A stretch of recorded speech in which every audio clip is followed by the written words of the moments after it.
Nós vamos falar então sobre anjos. Hoje eu trouxe um assunto para vocês que nós vamos tratar. Primeiro eu estou calçando com bastante parte doutrinária, para depois a gente começar a falar sobre as atitudes, as ações deles e tudo mais, tá bom? Hoje eu queria falar com vocês sobre a origem dos anjos bons e maus. Nós já falamos um pouco sobre a origem dos anjos bons, então nós vamos focar um pouquinho na origem dos anjos maus, tá bom? Mas vamos dar uma introdução aqui, também só relembrando alguma coisa sobre a origem dos anjos bons também. E eu quero responder duas perguntas hoje. Sempre eu vou responder perguntas que são feitas, tá bom? Principalmente o pastor Aderson, com toda a sabedoria que ele tem, que ele fala, eu sei muitas perguntas que estão me fazendo já, e eu vou botando no papel, ele vai mandando, e aí eu vou colocando aqui para a gente responder, tá bom? Então, duas perguntas Deus pode usar anjos ou demônios para cumprir o seu propósito? Pergunta boa para a gente responder, né? E a segunda, qual o destino eterno deles? A gente já sabe, mas a gente quer provar na... Oh, meu amigo, muito obrigado, viu? Muito obrigado. Sempre esqueci de ir lá pegar isso aqui. Tá certo? Muito obrigado. Tá bom, sim? Obrigado. Então vamos lá responder algumas perguntas, aprender um pouco mais. Vou deixar a Bíblia aqui que já vou usar ela de novo. Você viu que interessante? Eu estava conversando esses dias com o pastor Aderson e o pastor Oswaldo. É incrível, né? Como o Espírito Santo de Deus leva a cada um de nós a seguirmos o propósito dele para a igreja. Quando o pastor me falou assim, vamos trabalhar angelologia na igreja? Vamos. E é interessante que Deus começou a dar mensagens para o pastor pregar, que sempre os textos falam alguma coisa sobre anjos. O pastor Oswaldo esses dias pregou, tinha anjo também no texto que ele leu. Aí vem o pastor Fernando hoje, vai pregar, tem anjo também ali. Eu falei, como Deus é maravilhoso, né? O Espírito Santo vai nos levando dentro do assunto que ele quer tratar com a igreja. Então vamos lá, primeiro eu quero fazer uma errata, tá bom? O que é uma errata? Errata, ou corrigenda, que é chamada assim também, são correções tipográficas anexadas a um livro, manual ou publicação. É quando você fala alguma coisa e precisa fazer uma correção depois. E eu fico muito feliz, porque quando eu termino a aula, tem irmãos abençoados que falam, você colocou o endereço do texto errado, eles vêm me avisar, isso me deixa feliz, tá? É o contrário, tem gente que fica, por que vem me corrigir? Por favor, venham me ajudar. Às vezes eu estou digitando, ao invés de colocar Apocalipse, eu coloco Lucas, porque eu terminei de ler Lucas, aí vou lá e coloco. E o legal é que, sabe o que está acontecendo agora também? Na internet tem irmão também que vai lá, assiste e fala, pastor, sabe aquilo que você falou? Aí fala, irmão, e a gente fica feliz, agradece pelo irmão, muito obrigado. Muito obrigado. Então eu quero fazer algumas erratas aqui, tá bom? Eu lembro que quando eu falei com vocês sobre esse tema, defendem e livram os servos de Deus, eu li lá, e orou Eliseu e disse, Senhor, peço-te que lhe abras os olhos para que veja. E o Senhor abriu os olhos do moço, que estava falando de Geazi, e viu, e eis que o monte estava cheio de cavalos e carros de fogo em redor de Eliseu. Eu tinha colocado 1 Reis 6, e na verdade era 2 Reis, tá bom? Então se ficou faltando você colocar aí o endereço do texto que eu coloquei, é 2 Reis, tá bom? Tenho certeza, na hora de digitar lá, eu fui e coloquei o número 1, foi uma rápida, né? Estava ali próximo lá, apertei ele e saiu esse número mesmo, tá bom? E uma outra coisa que eu coloquei também, então o diabo não está no inferno hoje? Aí eu li lá, e o diabo que os enganava foi lançado no lago de fogo e enxofre, onde está a besta e o falso profeta, e de dia e de noite serão atormentados para todo sempre. Errado, Lucas 20, não está em Lucas 20, está em Apocalipse 20, tá bom? Eu tinha terminado de ler Lucas, lá a história lá, de onde estava ali, o rico, Lázaro, e os irmãos vieram aqui, fizeram a correção. Agradeço a Deus pela vida de vocês, tá bom? Pode ajudar, tá bom? Quando você vê que colocou um endereço errado, alguma coisa. E o da internet foi interessante, que é o irmão Pedro. Eu não sei, eu acho que ele não é daqui, mas ele colocou uma correção interessante. Aí eu fui ver a frase, que eu falei, realmente deu essa intenção. Que eu coloquei lá do xamanismo, aí eu falei lá para aquela região da Antártida, do povo da Antártida, e ele colocou, pastor, não há habitantes da Antártida. Claro, né? Aí eu fui ver que a Antártida realmente ela tem população sazonal, é o nome, né? Que é só os pesquisadores, fica de 1.000 a 4.000 pessoas com licença para ficar lá. E aí, na verdade, eu vi a frase que eu coloquei no tablet, ao invés de eu ler no círculo polar, nos países que ficam ali no polo, mais próximos da Antártida, não na Antártida. Aí agradeci a ele também, então não é na Antártida, lá não mora ninguém, não adianta você querer comprar casa lá, apartamento, esquece, tá bom, fazer uma fazenda, você não vai conseguir. Então se você assistir minha aula, ou assistiu minha aula e falar assim, legal, o Júnior falou da Antártida, eu vou mudar para lá, não faça isso, você não vai conseguir, tá bom? A frase minha saiu como se eu morasse lá, mas ninguém mora na Antártida. Vamos começar então nossa aula? Preparem-se que hoje nós vamos trabalhar um texto aí da tua Bíblia, versículo por versículo, hein? Hoje nós vamos fazer o que é chamado na teologia de exegese, que é trabalhar um texto, palavra por palavra, ainda vou mencionar como ali está no original também, para ficar mais fácil de entender. Olha só, a primeira coisa, todos os anjos, todos foram criados santos, e se mantiveram assim. Deus não criou o pecado, Deus não criou seres ruins, seres maus. Tudo que Deus faz é bom.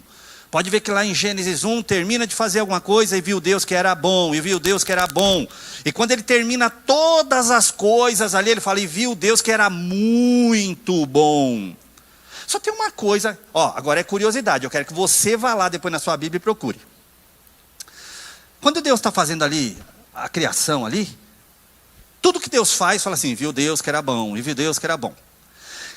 Tem uma das coisas que Deus faz ali, que Deus não fala que ficou bom. Não tem a menção, e viu Deus que era bom. Não, irmão, aleluia, ela falou assim, criou o homem, não, nós seres humanos, Deus viu que era bom também.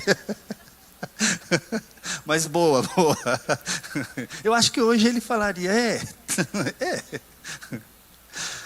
é quando ele faz a divisão lá, faz toda a separação e sobra o espaço chamado céu. Tem um espaço ali, não o céu dos céus, o céu. O ar, onde fica o ar. Aí você fala, por que Deus não viu que era bom? É o único lugar que Deus fala, não, esse ainda não ficou bom. Porque lá em Efésios fala que o príncipe da potestade do ar, nesse espaço, ele estava solto já ali. Então é como se ali Deus falasse, isso aqui ainda não está bom não, ainda precisa purificar. Mas depois a gente vai falar sobre essa purificação e tudo mais. Tá? É o único momento que Deus não fala. Depois dá uma procurada lá em seu Gênesis lá. É o único momento que Deus fala, não tem o e Deus viu que era bom. Não vê, ele passa já para a próxima criação. Você vai dar uma olhada lá. É coisinha que você vai vendo que são detalhes que Deus vai colocando só para a gente ir se tocando de detalhes que ele vai colocando ali na criação, tá bom? Então todos foram criados santos e se mantiveram assim, enquanto outros desobedeceram e caíram. Então nós temos dois grupos aqui já de anjos. Permaneceram bons, foram firmados em bondade, segundo alguns teólogos, ali naquele momento que eles viram que teve uma classe ali, teve um grupo específico que falou, a gente quer rebeldia, a gente quer se rebelar. Segundo alguns teólogos, foi naquele momento que eles devolveram para Deus o tal do livre-arbítrio e falaram, a gente não quer mais arbitrar por conta própria, faça o Senhor por nós. Por isso que dizem alguns teólogos, se você falar, e aí Júnior, é ou não é? Não sei, ainda não fui lá no céu para perguntar, nunca vi um anjo assim pessoalmente, assim, pelo menos com asa e tudo, mas nunca vi. Para perguntar, cara, é verdade que você entregou o livre-arbítrio para ele? Não sei, mas segundo alguns teólogos de importância, leitores de Bíblia, foi naquele momento que eles viram a rebelião que eles falaram, eu quero devolver o livre-arbítrio. E alguns desses teólogos dizem, um dia nós vamos fazer isso também. Fala, Senhor, eu quero a tua vontade agora totalmente na minha vida. Eu quero te dar, que o meu livre-arbítrio agora, pelo menos nessas questões de escolha entre bem e mal, eu quero devolver ao Senhor. Eu não quero mais decidir por isso, eu quero decidir só adorá-lo, servi-lo e estar na tua presença. Isso segundo alguns teólogos. Tem certeza disso? Ainda não. Quem sabe quando a gente for lá para o céu junto, a gente vai perguntar isso aí para ele. Fala, e aí Senhor, como é que ficou esse negócio aqui? Pode devolver? Que é muita responsabilidade ter livre-arbítrio. Mas a gente sabe que tem dois grupos de anjos, os que permaneceram fiéis e os que caíram, tudo bem? Lá no Salmo 33 diz assim, Pela palavra do Senhor foram feitos os céus e todo o exército deles pelo Espírito da sua boca. Então Deus criou todos os anjos. Deus não criou anjos ruins, Deus criou todos os anjos bons, belos, com habilidades, nenhum deles rebeldes, nenhum foi criado ruim, tudo bem? Tá. Só que olha só, lá em Judas, no verso 6, diz assim: e aos anjos que não guardaram o seu principado. O principado aqui no grego, na palavra grego, o seu arche, que é a sua posição principal, o seu ofício principal. Então, parece que tem alguns anjos que não guardaram o seu principado, o seu ofício, o seu trabalho, aquilo que eles estavam incumbidos de fazer. Mas deixaram a sua própria habitação, seu local de trabalho. Parece que Deus deu uma ordem, em algum momento, antes da criação do homem, falou: fique cada um na sua posição, fazendo o que eu estou ordenando. Você tem um principado sobre a sua vida, e fique lá na sua habitação. A habitação aqui no grego é oikonel, oikomel, que é a questão de local onde tem uma guarita, uma casa. Então fique lá. E Deus faz isso. Pode ver que lá no Éden, quando Adão e Eva são expulsos dali, ele deixa 2 querubins ali guardando, como se fosse uma habitação, um oikomel no grego, um local onde deve ficar lá guardando aquela posição. Então, em algum momento, antes da criação do homem, do ser humano, esses anjos deixaram a sua habitação. Eles desobedeceram às ordens. Reservou na escuridão e em prisões eternas até o juízo daquele grande dia. Então foram presos. Esses seres poderosos que tinham funções específicas foram para essas prisões, tá bom? No original grego dá um sentido ali de cadeias, de correntes prendendo eles. Isso aí é na ARC, na Almeida Revista e Corrigida. Eu fui ver esse texto como está em outra versão. Na Bíblia a mensagem diz assim, ó: e vocês conhecem o relato dos anjos que não se mantiveram fiéis à sua posição e agiram para praticar o mal. Agora, eles estão acorrentados e encarcerados num abismo de trevas até o grande dia do juízo. Veja que lá, naquele fato lá de o rico e Lázaro, quando o rico está tentando falar assim: ei, pai Abraão, manda lá um dos daqui lá avisar para meus irmãos lá. Ele fala: a gente não pode, porque não pode nem passar daí para cá e nem daqui para aí, porque tem um abismo. Um abismos no grego é um lugar escuro, uma prisão escura entre nós e vós. Então a prisão também dos anjos caídos ali está no meio. Então aqui está dizendo que alguns anjos foram desobedientes, foram tirados da sua posição. Perderam a glória. Entendam, eles perderam a glória, não o poder que eles têm. Mas a glória divina eles perdem. Tudo bem até aqui? 2 Pedro 2, verso 4, diz assim, ó: porque se Deus não perdoou aos anjos que pecaram, essa questão de perdão de anjos é porque eles foram pecadores na eternidade. Na eternidade não tem passado, presente e futuro. Então não há perdão lá por essa questão. Por isso que o julgamento nosso, dos seres humanos, é aqui na terra ainda. Porque aqui há passado, pecador, presente, arrependido, futuro, servindo a Deus. Lá não, lá é firmado em maldade ou firmado em bondade. É só isso. Então, ó, porque se Deus não perdoou aos anjos que pecaram, mas havendo-os lançado no inferno, o inferno aqui, foi o jeito que o Almeida, ele traduziu, porque para ele pegava a palavra Geena, a palavra Hades, qualquer palavra, ele transformava, traduzia tudo para inferno, mas lá é Tartaros, Tartarossa, não é inferno, ainda não é o Geena no grego, tá bom? Mas ele traduziu assim, porque ele não tinha congregado na Memorial e não teve aula de escola bíblica aqui na Memorial. Então ele teve que traduzir assim, ele não sabia ainda. Porque se Deus não perdoou aos anjos que pecaram, mas havendo lançado no Tártaro, os entregou às cadeias da escuridão, que é aquele abismos, ficando reservados para o juízo. Eles estão lá porque um dia serão julgados, tá bom? Ainda não foi dado a sentença final, a batida de martelo e pronto, vá logo para a cadeia. Lá na Bíblia, a Mensagem, o mesmo versículo diz assim, ó, Deus não deixou escapar nenhum anjo rebelde. Então fique tranquilo, não tem nenhum anjo rebelde solto por aí, falando que está servindo a Deus, mentindo, indo lá no céu, e falando, Senhor, eu estou aqui todo engraçadinho para enganar. Eles não enganaram Deus. Deus sabia do que estava acontecendo. Então fique sossegado, nenhum anjo rebelde está por aí. Servindo a Deus, tá? Tem os que não estão servindo. Então ele não deixou escapar nenhum, mas os enjaulou no inferno, que também é o abismos, e ficarão ali até o dia do juízo. Então sabemos que tem anjos presos, anjos que caíram, anjos que não estão mais servindo a Deus. Por quê? Porque são anjos rebeldes. São mensageiros que não querem servir a Deus, que não querem obedecer à voz de Deus, tá bom? Júnior, disso tudo, surgiram teorias? Surgiram. Pelo menos 3 teorias importantes, tá bom? Nós conhecemos mais 2, mas eu vou passar as 3 mais importantes. Primeiro, quem são os demônios? Primeira teoria, anjos caídos, que foram tornados em demônios por causa da rebelião original, dessa rebelião. Então, quem são os demônios? Existe uma teoria que fala, assim que eles foram lançados, eles foram transformados em demônios, em seres horrendos, sem glória nenhuma, para lutar contra Deus. Diretamente eles não conseguem. Então com quem eles lutam? Com a obra de Deus. Principalmente a preocupação deles com aqueles que servem a Deus. E para isso eles fazem as tais da contrafação. Contrafação é contrafazer. Eu vou fazer alguma coisa contra. E às vezes até para imitar. Aí eles viram obra de Norex, parece remédio, mas não é. Parece coisa de Deus, né? Eu acho que é, hein? Falou o nome Jesus, mas quando você vai lá no meio, é um diabolismo tremendo que está acontecendo lá. Então eles ainda estão aí, liberados, porque segundo essa teoria, eles foram transformados em demônios. Essa é a primeira teoria, e eu diria que uma das mais antigas, que é mais usada em muitas igrejas.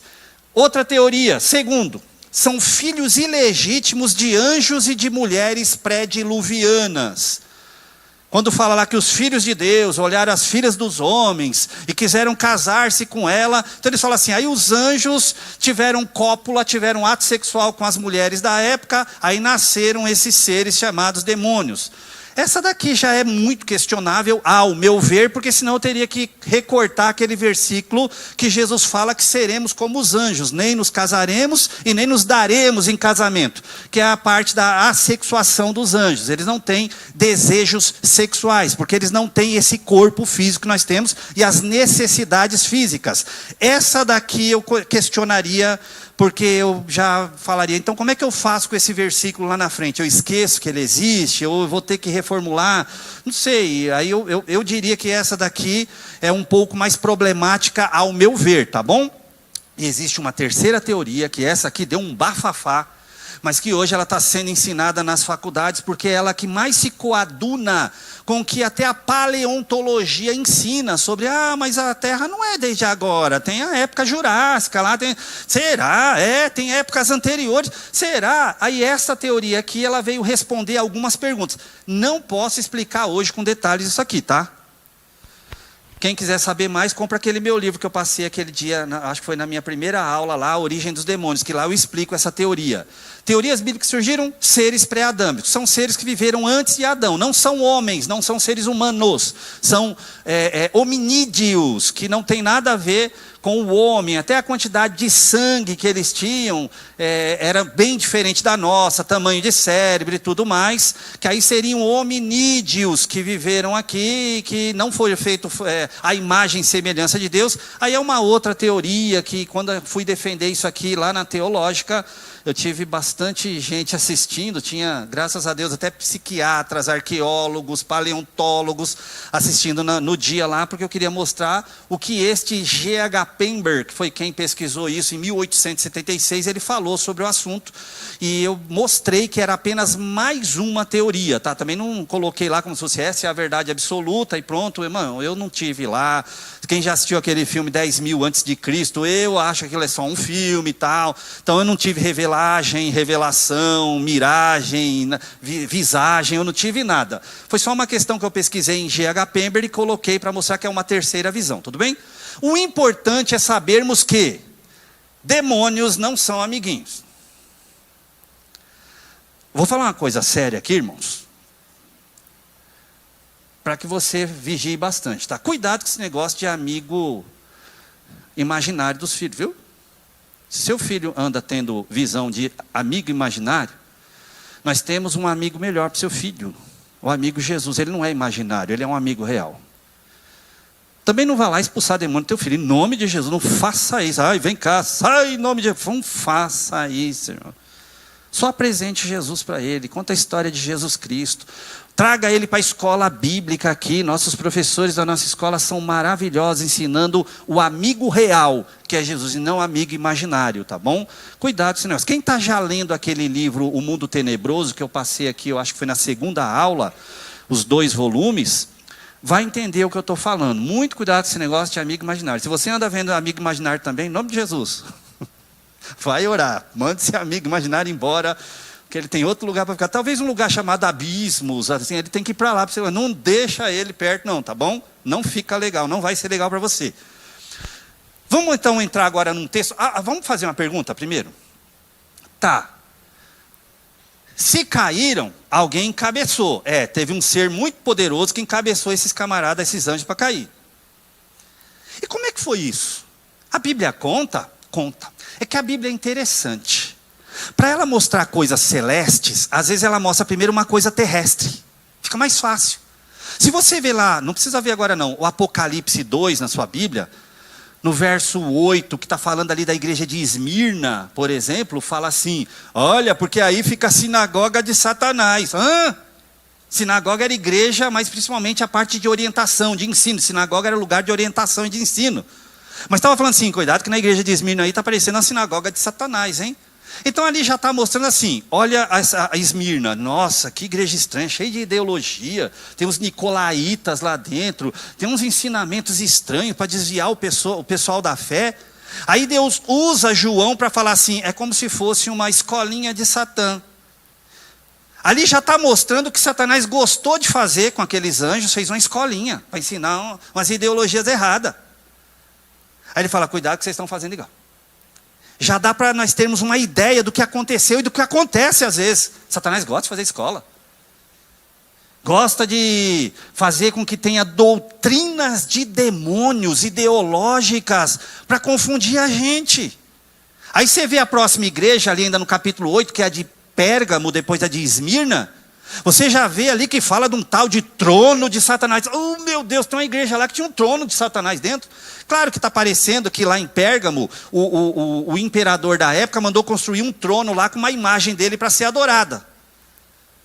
Mas é interessante que aí é como se Jesus falasse ali para o João. É semelhante ao que aquele camarada gosta de fazer. Ele gosta de colocar tronos para ser servido, para ser adorado. Então ele dá pequenos relances para mostrar. Quero mostrar para vocês o que aconteceu um dia e o que acontece ainda hoje, se vocês não vigiarem no mundo espiritual. E Deus fez a mesma coisa para nos esclarecer como é que foi a queda de Satanás. Ele não era Satanás no início, ele não era diabo. Ele era chamado até de Luzbel, que nós conhecemos como Lúcifer, que a Bíblia chama às vezes de estrela da manhã, estrela matutina, uma estrela brilhosa. E sabe onde ele mostra isso? Lá em Ezequiel 28. Vamos lá? Só que olha que interessante. Primeiro eles mostram um rei aqui da terra, um líder da terra, e compara ele com Satanás. E olha que interessante. Lá no Ezequiel 28, vamos fazer uma diferenciação. No verso 1 diz assim, e veio a mim a palavra do Senhor dizendo. Olha como ele começa a profecia no versículo 1. Veio a mim a palavra do Senhor dizendo. Aí ele começa a fazer a profecia. Quando ele chega lá no verso de número 11, olha como ele coloca. Veio mais a mim a palavra do Senhor dizendo. Olha o que ele está falando.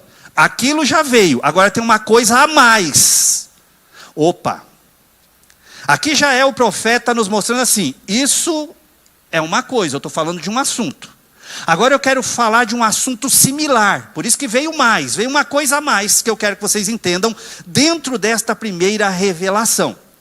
Às vezes a gente passa por Ezequiel 28, eu fazia muito isso antes, e não percebia que era a profecia sobre algo terreno. Aí na segunda parte, falando, mas algo espiritual já tinha acontecido antes disso, eu não reparava. E depois eu fui vendo essas palavras aqui na Bíblia e fui vendo que, tem uma coisa a mais para a gente descobrir nesses textos. Vamos continuar no Ezequiel 28, ó. Olha o verso 2, o que diz. Filho do homem, dize ao príncipe de Tiro. Veja que eu grifei ali príncipe de Tiro, não é? Já vocês vão entender por quê. Assim diz o Senhor Jeová, visto como se eleva o teu coração, esse príncipe tem o coraçãozinho elevado. E dizes, eu sou Deus, e sobre a cadeira de Deus me assento. Esse príncipe de Tiro, ele sentiu-se uma divindade, assim como Herodes lá na frente, que estava todo vestido de roupa prateada, e todo mundo falou, voz de Deus e não de homem, ele achou que era. Esse príncipe dessa cidade chamada Tiro, ele levou o coração, estava todo orgulhoso, e ele falou, eu sou Deus. E sobre a cadeira de Deus, ou seja, agora eu desbanquei Deus e estou no lugar dele. Me assento no meio dos mares, porque Tiro fica ali, naquela encosta perto ali do mar Mediterrâneo, e ali tinha entrada e saída de mercadorias. Esse cara tinha todo o comércio disso, falou, opa, eu sou o poderoso aqui do local. Aí olha o que fala no versículo, sendo tu homem e não Deus. Nós sabemos que aqui é uma referência, uma profecia a um ser humano. Porque o próprio Deus revelou para Ezequiel. Então nessa primeira parte, no verso 2, não está falando de Satanás, ó. Está falando desse príncipe de Tiro. O próprio texto fala, você é homem, você não é Deus. Estou falando de um ser humano e não de um ser espiritual. E estimas o teu coração como se fora o coração de Deus. Você acha que é Deus, mas você não passa de um ser humano. Tudo bem? Então nessa primeira parte, está falando de um príncipe de Tiro, que quando você vai procurar na história, é um camarada chamado Hierombalos, algumas versões trazem Itiobalos, tá bom? Que também é chamado de Etibaal II. Nesse período, um camarada chamado Hierombalos, ou Etibaal II, era quem era o príncipe de Tiro. Não podia ser chamado de rei, porque naquela época o único que gostava de ser chamado de rei era o Nabucodonosor. Ele fala, eu sou o rei, eu sou o imperador. Os que estão sob o meu comando, príncipe, arre. Só alguém que é principal, mas o rei sou eu. Era até proibido naquela época um outro líder ser chamado de rei, porque senão o camarada lá da Babilônia fala, ei, tem alguém tomando o meu lugar. Não pode ser chamado de rei. Então aqui fala, tem um príncipe. Você vai na história, existia realmente um príncipe que achava que era uma divindade. Ele era todo amostradinho. Se aquele amostradinho que fosse fazer um meme com ele, ia fazer, eu gosto é assim. Ele estava todo amostradinho. Tudo bem até aí? Vamos continuar. Agora olha só o verso 12. Lá está falando de um ser humano. Agora olha o verso 12. Filho do homem, levanta uma lamentação. Olha como ele troca aqui. Sobre o rei de Tiro. Melech no hebraico. Melech é rei, não é arc. Então aqui ele fala, agora é sobre... Mas não podia ser chamado, porque ele não está falando de um ser humano agora. Vamos provar que não é de um humano que ele está falando. E diz-lhe, assim diz o Senhor Jeová, tu és o aferidor da medida, ou seja, você é o modelo. Você é modelo, você é um cara modelo. Deus não está falando que ele se sente, Deus está falando, você é. Porque agora Deus está falando de uma criação dele, ele fez esse camarada como aferidor da medida, esse ser. Cheio de sabedoria. Qual é o nível da sabedoria dele? Deus prefere colocar logo, escreve aí Ezequiel, é cheio, porque não tem como comparar a sabedoria dele com outro ser humano. Já você vai ver que com o outro, Itiobalos, ele compara com alguns seres humanos a sabedoria, mas esse aqui ele fala, não, você é cheio de sabedoria, perfeito em formosura, é o ser mais perfeito que eu já fiz. Então imagina que agora ele está falando, aí eu coloquei ali uma imagem de um cara imitando, quem sabe ali, um diabo, né? E fazendo a cara, será que é de mim que estão falando? Ou será que é do Itiobalos? E agora? Parece que agora está falando daquele chifrudo ali. Porque agora ele está falando assim, é cheio de, não tem medida. Porque você já foi feito assim. Então o texto lá do 1 até o 10 está falando de um ser humano. Ó, já vamos encaixar isso na cabeça. Do 11 em diante não é mais de um ser humano. Então o próprio texto está nos deixando claro que está falando de dois níveis de seres. Um terreno e outro espiritual. Um que tem medidas humanas e o outro que não tem medidas humanas. Olha os versos 3, 4 e 5 agora, hein? Está falando do Itiobalos, hein? Olha lá, por isso que eu coloquei lá, o Hierombalos, por isso que eu coloquei a flechinha. Eis que mais sábio és que Daniel. Lembra do outro? Cheio de sabedoria. Esse não. Esse aqui ele coloca, ó, você é muito mais sábio do que Daniel. Não há segredo algum que se possa esconder de ti. Aí dentro da sua região, você gosta de saber tudo o que está acontecendo. Pela tua sabedoria e pelo teu entendimento alcançaste o teu poder. Esse aqui alcançou por conta própria. O outro foi Deus quem deu. E adquiriste ouro e prata nos teus tesouros. Esse aqui vivia com ouro e prata. O outro você vai ver que não. Ele não vivia e não adquiriu ouro e prata. Ele pisava em ouro e prata. Já você vai ver isto. Pela extensão da tua sabedoria no teu comércio, aumentaste o teu poder. Então esse aqui consegue aumentar poder terreno. E eleva-se o teu coração por causa do teu poder. Porque você está alcançando o poder. Então você vai subindo numa escala imaginária que você tem e fala, não é que eu sou bom? Sou bom nisso. É verdade, esse homem aqui começou a falar, eu sou bom nisso. E o pessoal cai na minha lábia. Meu poder aumenta, meu coração vai ficando cada vez mais soberbo, e assim eu vou achando que eu sou alguém. Irmãos, vamos aprender com os erros dos outros também.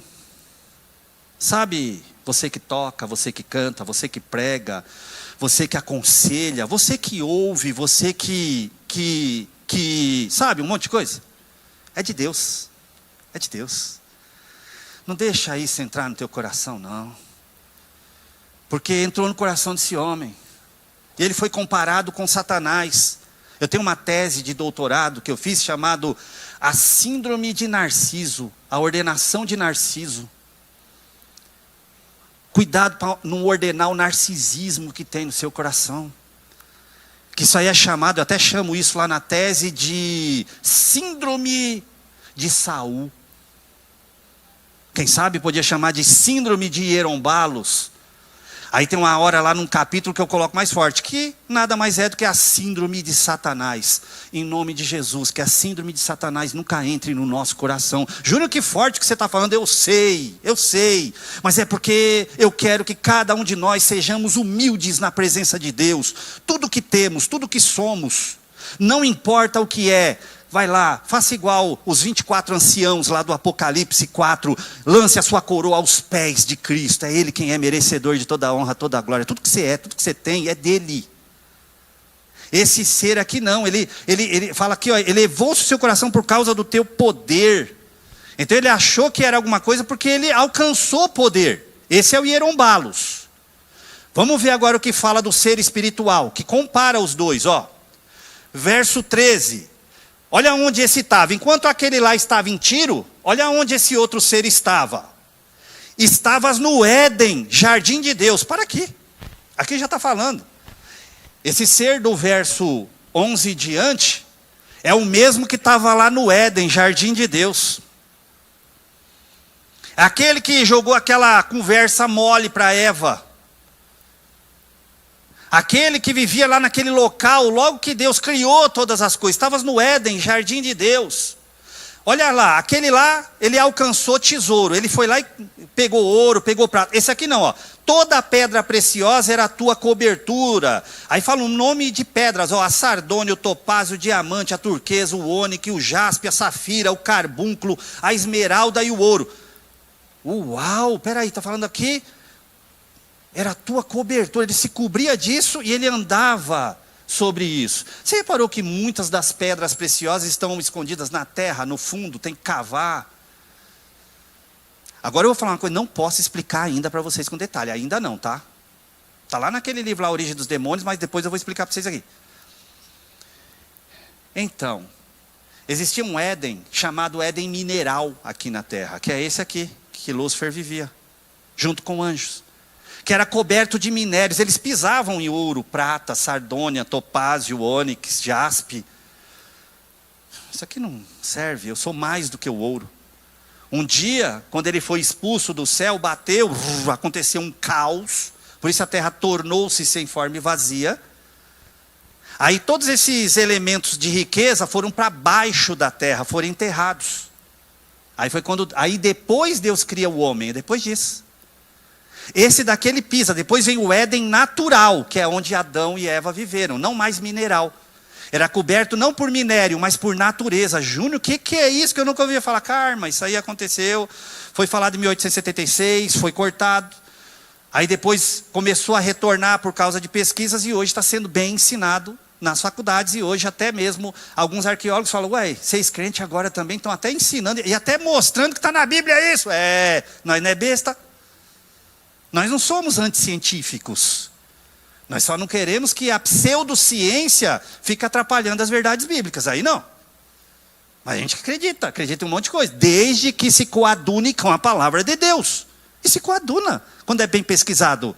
Então esse ser aqui, ó, estava no Éden, jardim de Deus. Toda pedra preciosa era a cobertura, ele pisava. A obra dos teus tambores e dos teus pífaros, que algumas versões traz engastes, mas quando você vai ver lá no original hebraico, dá um sentido de instrumentos musicais. Por isso que falam que ele era músico.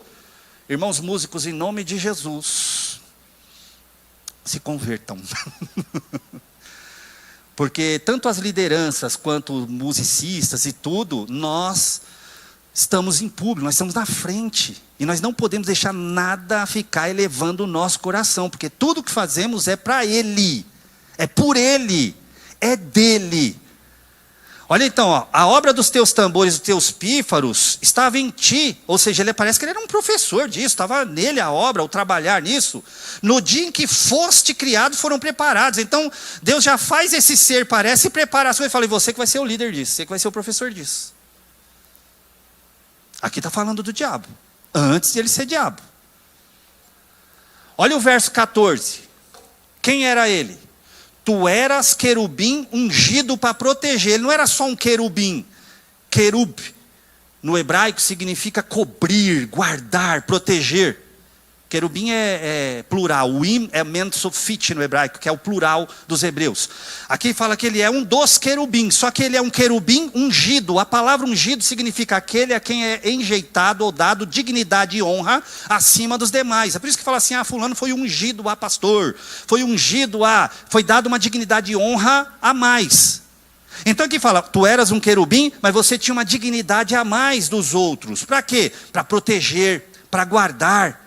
E te estabeleci. E Deus ainda fala, fui eu quem te estabeleci assim. Você não conquistou por conta própria. No monte santo de Deus estavas. Parece que é algum lugar de adoração, de santidade. No meio das pedras afogueadas. Está falando de outras pedras afogueadas, de outros seres que são chama de alegria na presença de Deus. E ele andava no meio delas, porque ele era ungido. Ele tinha uma liderança, esse ser. Olha o verso 15. Perfeito eras nos teus caminhos. Deus não faz nada imperfeito. Deus não fez diabo. Ele não fez Satanás. Ele fez um ser perfeito. Um ser excelente. Perfeito eras nos teus caminhos. Desde o dia em que foste criado. Até que se achou iniquidade em ti. Júnior, por que se era um ser perfeito, já tinha tudo, e ele já não experimentava disso? Se ele experimentava disso, como é que ele foi cair? Ele já tinha tudo. Ele via Deus face a face. Você sabia que alguns estudiosos dizem, e eu concordo com eles, que imagina, Deus, Pai, Filho e Espírito Santo. E ele tinha Miguel, Gabriel e esse ser. Como se fosse também seres trinos para servir a Trindade, e esse cai. E sabe quem entra no lugar para servir a Deus? A igreja, nós. Por isso que ele tem ódio de nós. Por isso que ele quer colocar contenda na igreja, briga na igreja, competitividade na igreja, soberba no nosso coração. Porque ele não suporta isso, ele perdeu esse lugar. E olha só, ele era perfeito até que se achou iniquidade. Mas por quê? Não sei. Eu não sei como ele experimentava isso. Quer um exemplo? Stanley Irving, um autor brasileiro, ele diz que é como se você fosse tomar Coca-Cola.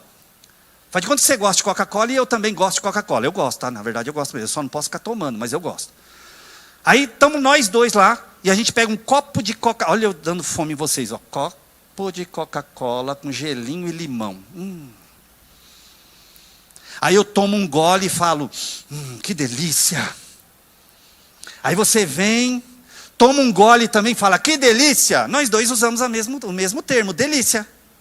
Mas a minha delícia é diferente da tua delícia. Porque se eu for descrever a minha, apesar de ser a mesma palavra, cada um tem o seu jeito de experimentar aquilo. Tem o seu jeito de sentir aquilo.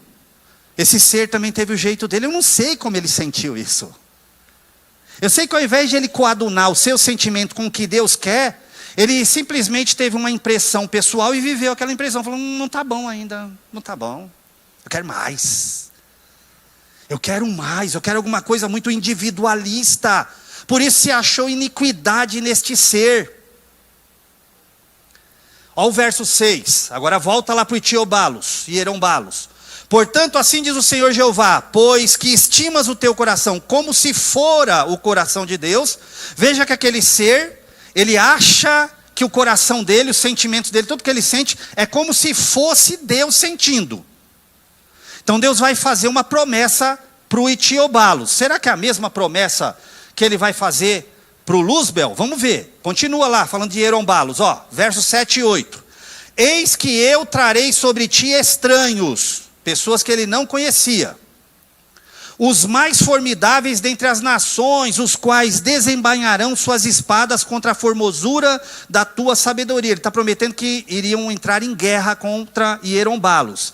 E mancharão o teu esplendor. Ele vai perder a glória, esse príncipe.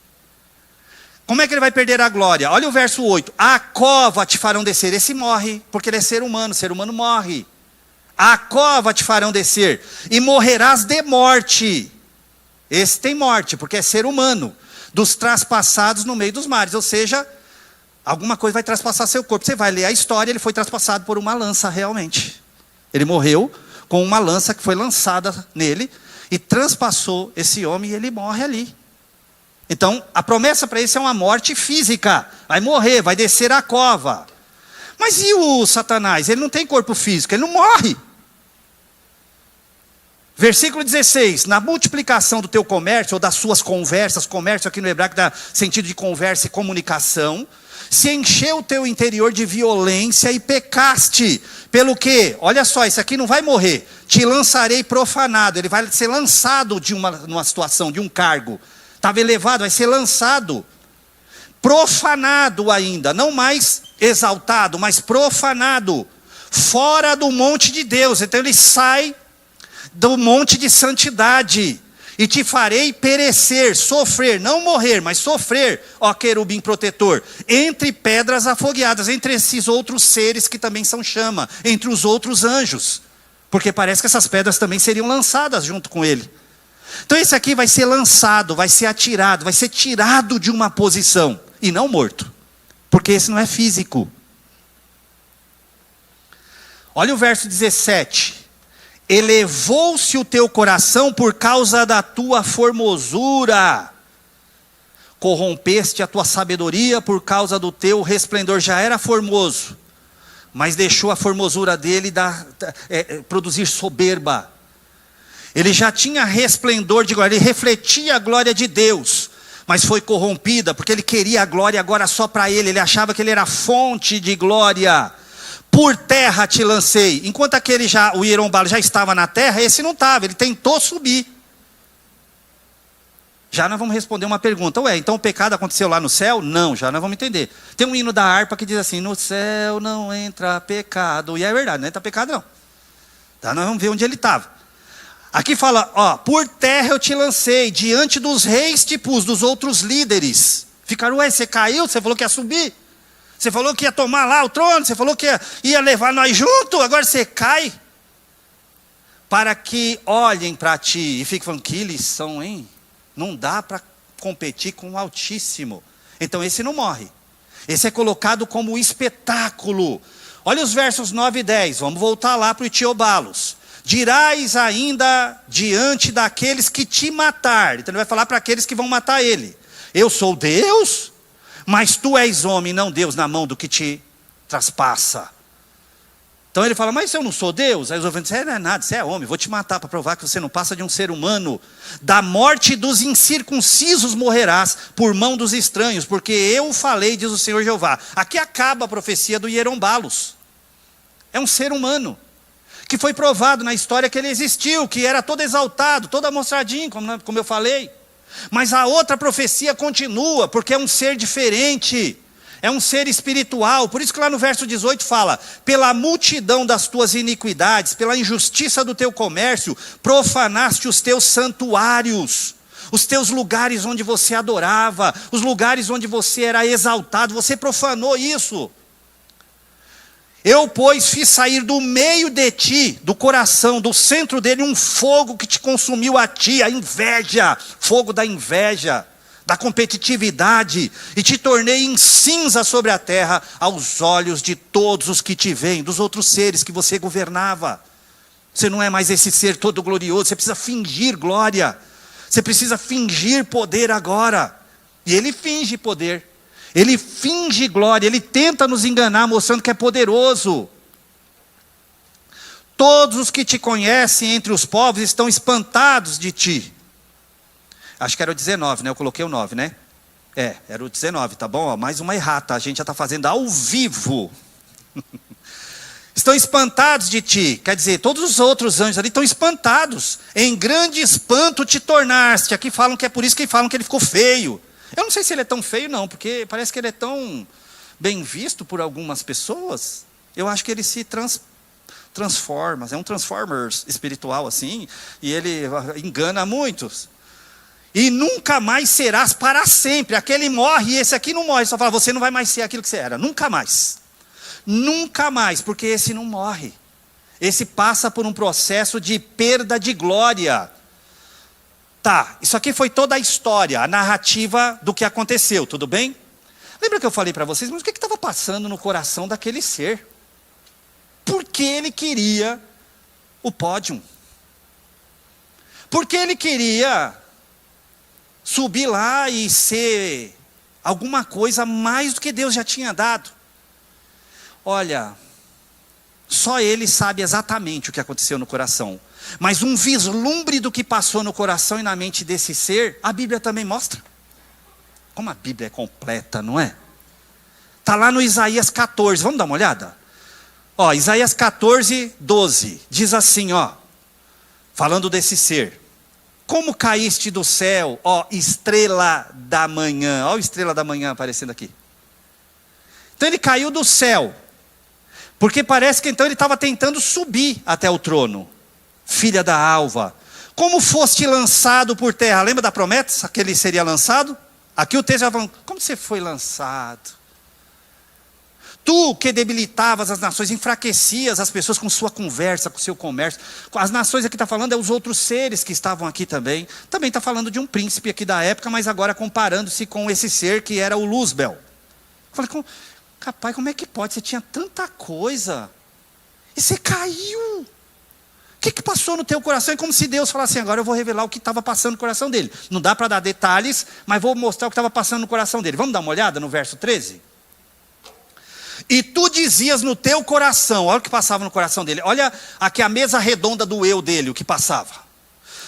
Eu subirei ao céu. Ó, está no futuro.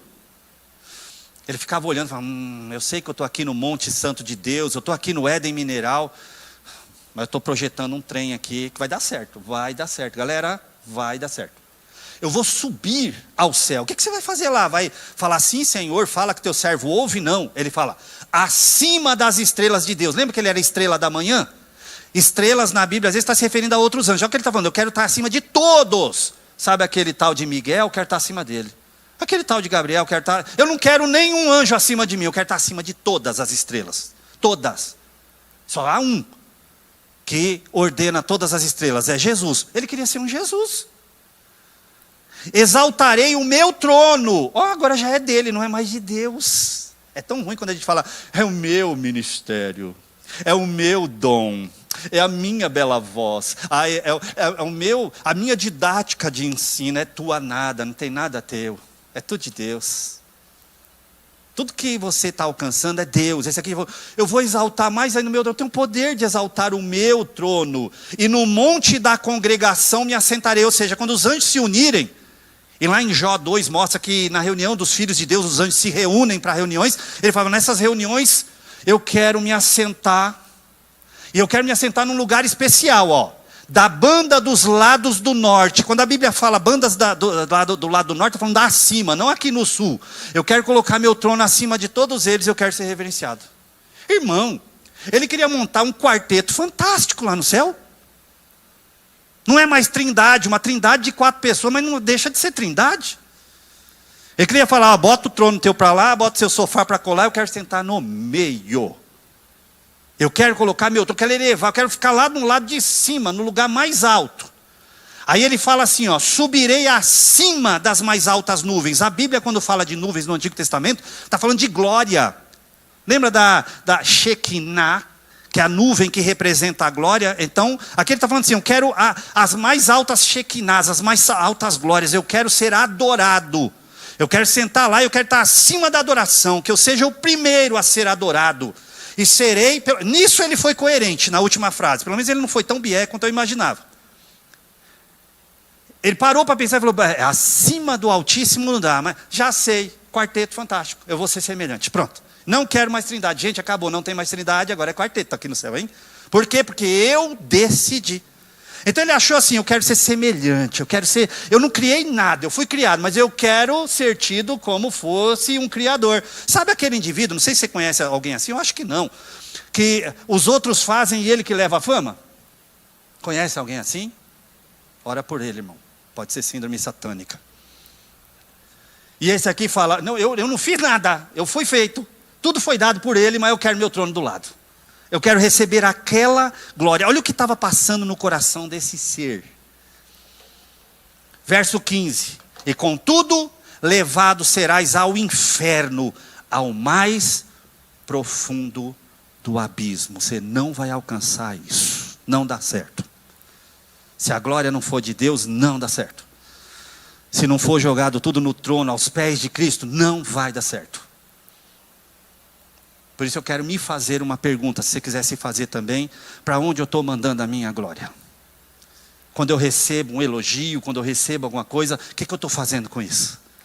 Quando eu vejo que dá certo o que eu faço, minha vida financeira, conjugal, ministerial, seja lá em qualquer área, o que eu estou fazendo com isso? Como é que está o meu coração diante de tudo isso? Uma outra pergunta, se eu já estou no meio de uma fusaca dessa na minha cabeça, uma confusão, achando que eu sou alguma coisa, que eu estou pecando, mas ninguém vai descobrir, ninguém vai saber. Será que eu estou me deixando enganar? Ou hoje eu estou ouvindo a palavra de Deus, desde a hora da pregação do pastor Fernando, e agora com o ensino, e falando assim, ei, eu vou parar tudo isso, porque eu não quero descer ao mais fundo do abismo. Eu vou parar com tudo isso, porque esse ser não se arrependeu, e eu vou me arrepender. Eu quero fechar esse estudo hoje, irmãos, respondendo as 2 perguntas que eu fiz. Deus pode usar anjos ou demônios para cumprir o seu propósito? Vamos dar uma olhada na Bíblia? Jó 1:6. E vindo um dia em que os filhos de Deus vieram apresentar-se perante o Senhor, veio também Satanás entre eles. Deus faz uma reunião, sempre ele faz isso, não sei que tempo em tempo, se é semanal, quinzenal. Ele faz uma reunião e Satanás, ele é obrigado a ir nessa reunião, ó. Ele tem que ir lá, não é lá no céu dos céus, tá? Porque pode ver, eu subirei, mas ele não conseguiu, ele foi derrubado antes. Mas tem um local, não sei onde que é, em que planeta, em que galáxia. Ah, Júnior, é no multiverso. Eu não sei, irmãos, onde é. Eu sei que tem um local lá que ele vai lá e participa, o danado participa. Está aqui, ó. O Martin Lutero dizia, não se esqueça que o diabo é o diabo de Deus. Ou seja, ele tem dono. Não é que Deus gosta do diabo, mas ele tem um ensinamento para dar ainda para o planeta Terra, para falar, não seja ele. Então ele deixa esse bicho aí, para a gente aprender a não ser igual a ele. Olha só, ele estava lá, ó, nesse dia da reunião. Olha o que aconteceu, verso 8. E disse o Senhor a Satanás, observaste tu, meu servo Jó? É ele quem indica Jó, ele não espera nem Satanás. Ele fala, eu vi Jó, ele fala, você andou vendo meu servo Jó? Deus já sabia. E disse o Senhor a Satanás, eis que tudo quanto tem está na tua mão, somente contra ele não estendas a tua mão. Então Deus usou Satanás para ensinar algumas coisas para Jó, sim. Deus permitiu, não era vontade perfeita, mas ele entra na vontade permissiva, Deus permitiu, e esse homem cresceu espiritualmente depois disso. Deus pode usar? Então pode. Todas as coisas cooperam para o bem daqueles que amam a Deus, que são chamados segundo o seu propósito. Então, fique sossegado. Está acontecendo alguma coisa assim que você fala, meu Deus do céu, o que está acontecendo com a minha vida? Satanás, calma, que ele só vai até onde Deus permite, tá bom? Outros textos, 1 Samuel 18:10, no dia seguinte o espírito maligno da parte de Deus se apossou de Saul, quando ele ficava lá todo invejoso com Davi. Por que era espírito da parte de Deus? Não era querendo falar assim, Deus falou assim, vai lá agora atormentar. Não, era a permissão, sair. Saul abria um monte de portas de entrada, falava assim, eu sou mesmo invejoso. Tá? Aí o demônio falava, ele está deixando eu entrar. Então vai lá, você está permitido, porque ele está deixando você entrar. Olha 1 Reis 22:23. Eis que o Senhor pôs o espírito mentiroso na boca de todos esses teus profetas, lá na época de Acabe. Deus falou assim, olha, o Acabe está cheio de bobeira lá, eu vou precisar dar um conserto nesse cara. Aí um demônio se apresentou lá e falou, eu vou ser espírito de mentira na boca de profeta. Irmão, duas coisas que me preocupam aqui. O espírito mentiroso que entrou naquele local, e segundo, e profetas que se deixaram usar para esses espíritos. Quero só deixar um alerta, tá bom? Para mim e para vocês. Cuidado para não falar assim, Deus mandou dizer, e na verdade é o seu coração, é a sua emoção que está mandando dizer. Vamos fechar? Qual o destino eterno deles? Eu gosto de falar do destino eterno deles, é a parte que eu mais gosto, tá? Está lá em Mateus 25:41. Então dirá também aos que estiverem à sua esquerda, apartai-vos de mim, malditos, para o fogo eterno, preparado para o diabo e seus anjos. Destino eterno desses bichos. Inferno, que aí já não é mais o abismo, é o Guiena, é o lago de fogo e enxofre. Eles vão para sempre ficar no inferno, tá bom? Vamos concluir essa matéria de hoje? Nunca nos esqueçamos de que a Bíblia é a nossa base fundamental, tá, irmãos? Tudo que eu estou explicando aqui para vocês, com versículos bíblicos e tudo, para a gente não ficar criando historinhas, tá bom? Ficar montando um monte de batalhas espirituais inexistentes, tudo bem? Depois, na semana que vem, eu vou começar a trabalhar algumas questões desses seres também, atuando aqui na sociedade e tudo mais, até mesmo no meio religioso, tá? Aí nós vamos entrar um pouco no assunto da prática deles, tá bom? Aí eu falo também do filme que eu assisti, aí eu faço a propaganda do filme um pouquinho, que é o Oficina do Diabo, lá do Brasil Paralelo. O irmão Tirce disse que ele quase assistiu, mas ele foi arrebatado ao terceiro céu, e a esposa dele ficou assistindo, porque ele foi arrebatado, sabe? E depois ele conta a visão. Depois o seu irmão conta a visão para nós, que o irmão recebeu, tá bom? Então quem puder assistir o filme lá do Brasil Paralelo, pode assistir, que eu gostei bastante. Ele fala de forma bem sucinta, tá bom? Como esses seres atuam. Vamos ficar de pés, irmãos? Muito obrigado pela tua vida, e que nós possamos aprender a não deixar essas síndromes satânicas entrarem no nosso coração, tá bom? Vamos entregar toda a honra, toda a glória ao Senhor. Muito obrigado, Senhor, pelo momento que passamos aqui. Muito obrigado pela tua graça, Senhor, sobre as nossas vidas. Espírito Santo de Deus, nós somos tão gratos porque o Senhor nos avisa, o Senhor nos mostra dentro da palavra aquilo que nós devemos e o que nós não devemos fazer também. Sabe, Senhor, dentro da tua pedagogia divina, o Senhor deixou esse ser solto, com seus asseclas, para que nós possamos enxergar o que nós não devemos ser, porque o Senhor não vai deixar nenhum Satanás subir aí de novo, e nós não seremos, Senhor, como esse ser na tua presença. Por isso nós já estamos fazendo aqui, nós já vencemos esses pecados aqui, debaixo da tua graça, óbvio, com o poder do teu Santo Espírito. Então nos ajude a melhorar, nos ajude, Senhor, a ser quem o Senhor quer que sejamos, no centro da tua vontade. Leva-nos em paz, guarda-nos do mal, dá-nos um domingo de bênçãos, e que possamos ser abençoador na vida das pessoas também, em nome de Jesus, amém. Que Deus abençoe tua vida e tua família.